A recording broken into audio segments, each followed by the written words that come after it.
Kembali di Breaking News pemirsa, kita masih bersama dengan Sambari Halim, Bupati Gresik. Pak Sambari, tadi saya bertanya terkait bantuan sosial, Pak. Salah satu yang ditunggu oleh masyarakat ketika memang PSBB diterapkan ada bantuan sosial. Bagaimana kesiapan pemberian bantuan sosialnya, Pak, di Gresik? Begini, walaupun belum diterapkan masalah PSBB, Kabupaten Gresik sudah mempersiapkan 80 masalah lama, kemudian 80.000, kemudian 11.000 tambahan yang baru dampak ini, sehingga sekitar 100.000. Saat ini sudah kita salurkan 18.000 paket yang dilaksanakan oleh BPBD Kabupaten Gresik. Sedangkan nanti kalau terjadi dan betul-betul sudah dilaksanakan ada payung hukumnya, maka pemerintah Kabupaten Gresik menyiapkan 200.000 paket dari 372.000 KK, kita siapkan 200.000 paket untuk persiapan, sehingga ada 2 kali lipat. Sebelum PSBB dilakukan itu sekitar 100.000, kemudian kita asumsikan sampai 200.000, dan ini insya Allah direncanakan sampai dengan bulan Desember. Mudah-mudahan bulan Mei ini sudah berakhir sehingga anggaran kita tidak terserap sampai bulan Desember. 200.000 paket ini di luar dari bantuan yang diberikan oleh pemerintah pusat, Pak, ya? Betul, ya. Baik, selain itu apalagi, Pak, mungkin yang sudah dilakukan khususnya bagi masyarakat Kota Gresik, Pak? Sampai saat ini yang sudah berjalan adalah partisipasi masyarakat, partisipasi Forkopimda. Satu contoh, Forkopimda ini membuat dapur umum. Kemudian orang-orang yang mampu membantu kepada tetangganya yang kurang beruntung. Kemudian dari BUMN, kemudian dari perusahaan-perusahaan, suatu contoh Indomie, kemudian dari pihak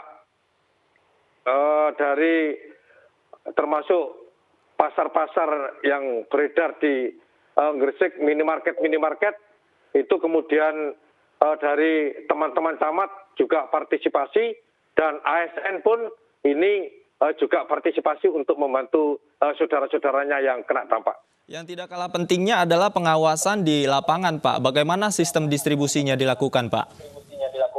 Sangat ketat. Ini yang kami khawatirkan, karena bagaimanapun masalah sembako ini adalah menggunakan uang APBD, dan ini betul-betul kita kawal, jangan sampai nanti salah sasaran sehingga masalah administrasi bisa menjadi masalah.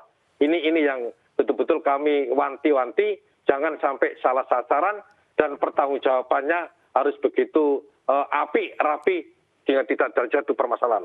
Baik, Pak Sambari, kita juga sudah terhubung dengan Gubernur Jawa Timur, ada Ibu Hovifah Indar Parawansa. Selamat sore, Ibu Hovifah. Assalamualaikum.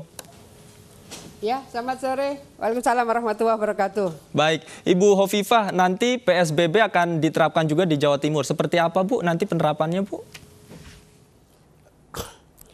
Tadi baru kita kirim surat ke Menteri Kesehatan. Kemarin kan kita baru mengambil keputusan bahwa Surabaya Raya, itu berarti Surabaya, sebagian Sidoarjo, sebagian Gresik. Gresik dan Sidoarjo ini ada 18 kecamatan. Di Gresik ada 11 kecamatan yang sudah kategori terdampak. Kemudian Sidoarjo dari 14 yang terdampak, kita masukkan inilah yang kategori PSBB nantinya. Yang 4 ini tidak. Nah, kemarin sore setelah kita ambil keputusan, kemudian tadi malam kita mencoba mendiskusikan dari draft surat yang akan kita kirim ke Menkes, kemudian draft Pergub jikalau Menkes sudah menyetujui. Dan tadi pagi kami sudah kirim ke Menteri Kesehatan pengajuan penetapan PSBB untuk Surabaya Raya. Kemudian Pergub tadi malam juga sudah ditelaah oleh seluruh tim baik dari Pemprov maupun Forkopimda Kabupaten Kota 3 daerah ini. Kita berharap bahwa dari proses telaah Pergub maka kota dan kabupaten akan menyiapkan perwali dan Perbub. Harapannya kalau sudah ada penetapan dari Menteri Kesehatan, kita bisa langsung segera sosialisasi. Setelah sosialisasi 2-3 hari kita langsung bisa menerapkan.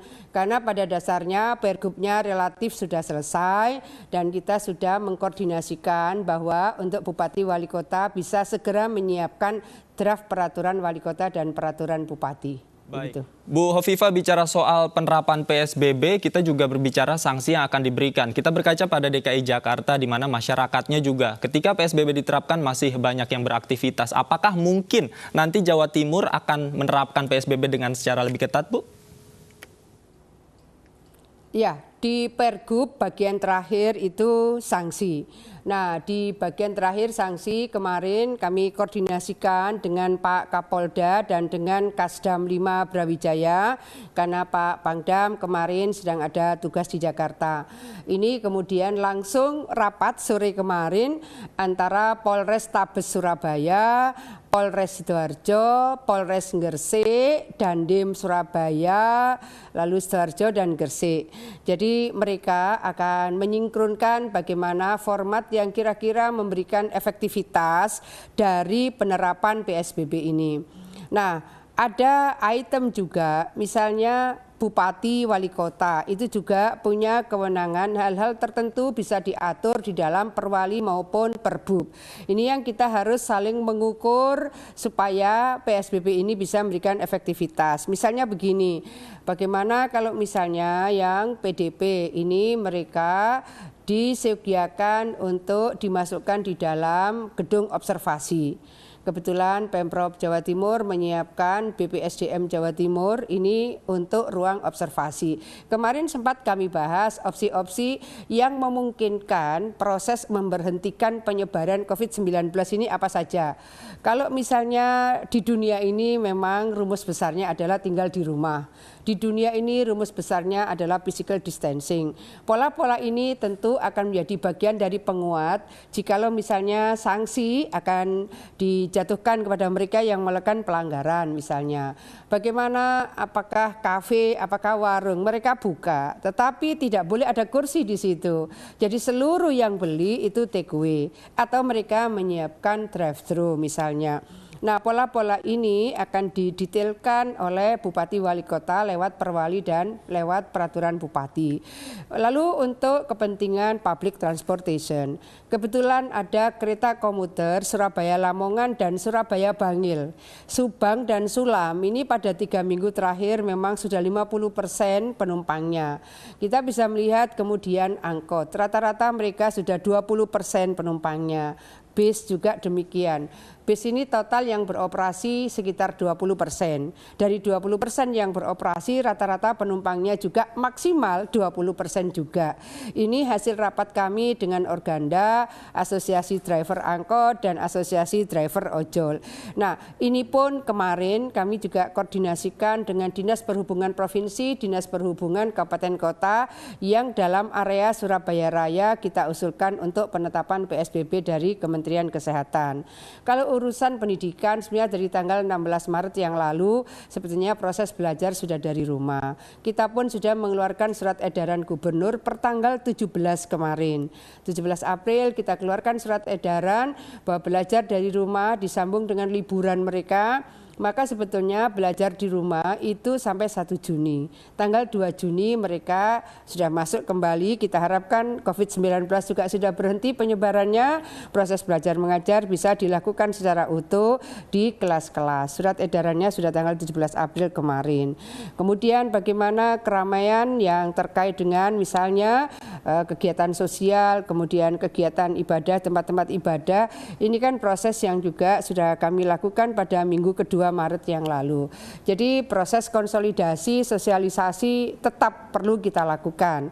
Lalu bagaimana dengan kebutuhan logistik masyarakat? Kemarin kami sebetulnya sudah melakukan soft launching lumbung pangan Jawa Timur. Ini proses persiapan sebetulnya tidak dikhususkan untuk PSBB, tapi kami biasanya kalau menjelang puasa itu kan ada operasi pasar, menjelang lebaran ada operasi pasar. Hari ini tidak dimungkinkan kami melakukan operasi pasar seperti yang dulu di banyak titik, saat yang sama kita melakukan operasi pasar. Maka di lumbung pangan ini kita ingin pastikan semua harganya dari 6 item yang sekarang kita siapkan itu harganya bisa dipastikan lebih murah dari harga di pasaran. Mereka bisa beli secara online, jadi kalau mereka beli secara online pada radius 20 km free ongkir. Ini yang sudah kita siapkan, insya Allah besok kita grand launching. Ya. Artinya semua skenario memang sudah disiapkan oleh Pemprov Jawa Timur, Bu ya. Dan kita siap untuk menerapkan PSBB di Jawa Timur. Ya. Baik.